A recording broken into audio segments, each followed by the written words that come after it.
को कैसे रिप्रेजेंट कर रहे थे कि हमारे जिंदगी में उससे क्या लाभ है और क्या हानि है। अगर देखा जाए तो इस पोजीशन पे जिस एज में ये बच्चे हैं इनके लिए तो 100% नुकसान है। मैं ये दावे के साथ कह सकता हूँ। एज ए टीचर मैं भी शिक्षक में पढ़ाता हूँ और साथ में फार्मासिस्ट भी हैं। और आज मैं आपको गणतंत्र दिवस के उपलक्ष्य में बहुत अच्छी बात बता के जाता हूँ। खासकर पेरेंट्स मेरे बात को ध्यान से समझेंगे जो मैं बोलने जा रहा हूँ। एक एक शब्द को गौर से सुनेंगे और जिंदगी में उसको अमल करने की कोशिश करेंगे। बच्चे को स्कूल या कॉलेज में एडमिशन करा देने से उनकी जिम्मेदारी नहीं खत्म होती है। मैंने देखा है यहाँ पे कई पेरेंट्स आते हैं जो टीचर को ब्लेम करते कि आप मेरे बच्चे को नहीं पढ़ा पाते हैं या मेरा बच्चा कैसा पढ़ाते नहीं पढ़ पाता है। इसको मैं बहुत ग्राउंड लेवल पे जाकर के देखा है तो 3 बातें समझ में आती है। पहली बात यह है कि किसी भी स्टूडेंट लाइफ में किसी भी स्टूडेंट लाइफ का 3 फेज होता है। कितना? 3 फेज होता है। एक फेज जो होता है बहुत गौर से सुनिएगा, खासकर टीचर भी समझे सोचेंगे इसको, मतलब सुनेंगे। एक फेज होता है जब बच्चा नर्सरी से क्लास 5 तक जाता है और दूसरा फेज जो होता है वो क्लास 5 से लेकर के क्लास 8 होता है और तीसरा फेज जो होता है वो क्लास 9 से लेकर के क्लास 12 तक होता है। कोई भी पेरेंट्स अपने बच्चे को सिर्फ 3 फेज तक कंप्लीट कर ले, बढ़िया से 3 फेज को संभाल ले गया, उसकी जिंदगी बिल्कुल अच्छे से समझ जाएगी। अभी हमारे बड़े भाई साहब सगीर भाई कह रहे थे कि कंपटीशन का दौर है, ये बिल्कुल नंबर कोई मायने नहीं रखते कि हमारा 80% नंबर है 90% नंबर है। मेन होता है कंपटीशन एग्जाम और कंपटीशन एग्जाम आपका यहीं से शुरुआत होता है जिस स्टेज पे आप लोग हैं यहाँ पे। मैं बार बार बच्चों को बोलता हूँ कि बेटा यही बुनियाद है, अगर ये आप अच्छे से मजबूत कर लो तो बिल्डिंग आप कभी पे खड़ा कर सकते हैं। और यहीं पे बच्चे की सबसे बड़ी गलती होती है जो बुनियादी स्तर पे लोग ध्यान नहीं देते हैं। और पेरेंट्स के लिए जिम्मेदारी है कि जब बच्चा आपका स्कूल से घर जाए तो घर जाने के बाद जब वो शाम को पढ़ने बैठे और पढ़ने बैठे तो उससे पेरेंट्स की जिम्मेदारी होती है कि पूछे बच्चे से कि आप बच्चे क्या पढ़ाए हैं। लेकिन आज के दौर के पेरेंट्स का क्या हाल है? नेतागिरी कर रहे हैं, किसी प्रधान के पीछे लग के नेतागिरी कर रहे हैं। लड़के का एडमिशन हो गया है, लड़के का फीस जमा हो रहा है, लड़का पढ़ नहीं पा रहा, खाली वही रीजन है और दूसरा कोई रीजन मेरे समझ में नहीं आ रहा है। इसलिए कोई भी पेरेंट्स हो, शाम को बच्चा जब सोने चले तो सिर्फ इतना पूछिए कि आपने होमवर्क किया कि नहीं किया।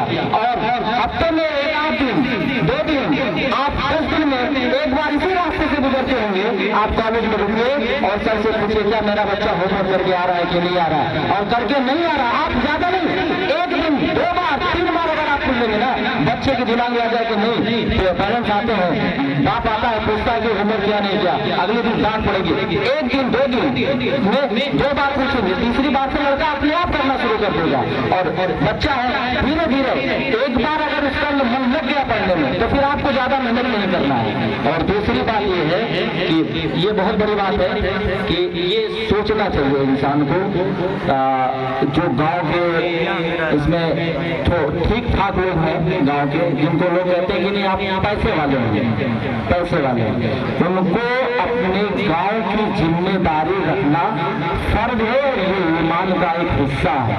ये नोट कर लीजिए मेरी बात को, कल जब मरेंगे मैदान महशर में हिसाब होगा आपका कि अल्लाह ने हमको, अल्लाह जब दौलत दिया था तो उस दौलत का क्या कर दिया हो। आप बोलिएगा कि मैं अपने कौम की खिदमत करके आया हूँ, बच्चों को पढ़ा के आया हूँ। तो जो बच्चे यतीम हैं बेचारे, जिनके पास पैसे नहीं है, पढ़ने में टैलेंटेड है, वो जिंदगी में आगे जाकर के कुछ कर सकते हैं, उनके ऊपर आपका हाथ रखना फर्ज है, सुन्नत नहीं फर्ज है। ये जितने बड़े जिम्मेदारान लोग बैठे हैं यहाँ पे, मैं उनको कह रहा हूँ आप अपने इलाके जो जिस लेवल का है, आप जिस लेवल के हैं उस लेवल के हिसाब से काम कीजिए। और दूसरी चीज जो है अपने स्कूल को बहुत मजबूत बनाइए, क्योंकि ये छोटे छोटे जो बच्चे बैठे हैं यहाँ पे, ये आगे चल करके यही बच्चे संविधान को संभालेंगे। संविधान 26 जनवरी 1950 को संविधान लागू हुआ था।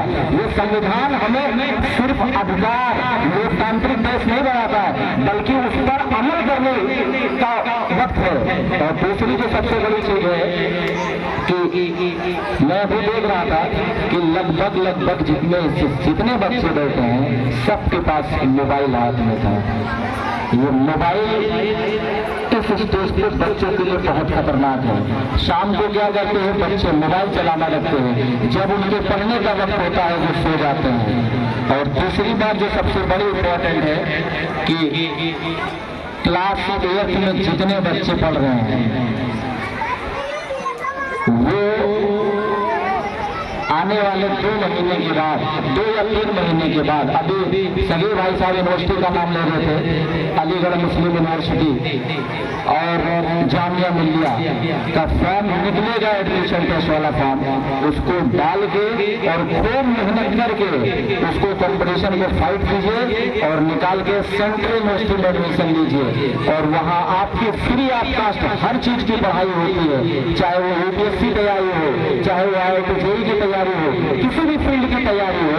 जो बच्चे जिनके पास पैसे नहीं है वो जरूर इस बात को ध्यान में रखेंगे, 2 से 3 महीने बाद उस फॉर्म को डालेंगे और पढ़ेंगे और लगन लगा के पढ़ के कॉम्पिटिशन फाइट करेंगे। और तीसरी जो सबसे बड़ी बात है, ये स्कूल क्लास 8 तक हो गया है। अब मैं मास्टर साहब से गुजारिश करूंगा कि हाई स्कूल 8th क्लास को हाई स्कूल लेवल पर सोचा जाए, क्योंकि इस इलाके में ये बहुत बेहतरीन स्कूल है जहाँ पे बच्चे पढ़ के कुछ न कुछ बनते हैं। इसी के साथ मैं अपनी बात को खत्म करता हूँ। जय हिंद। धन्यवाद सर।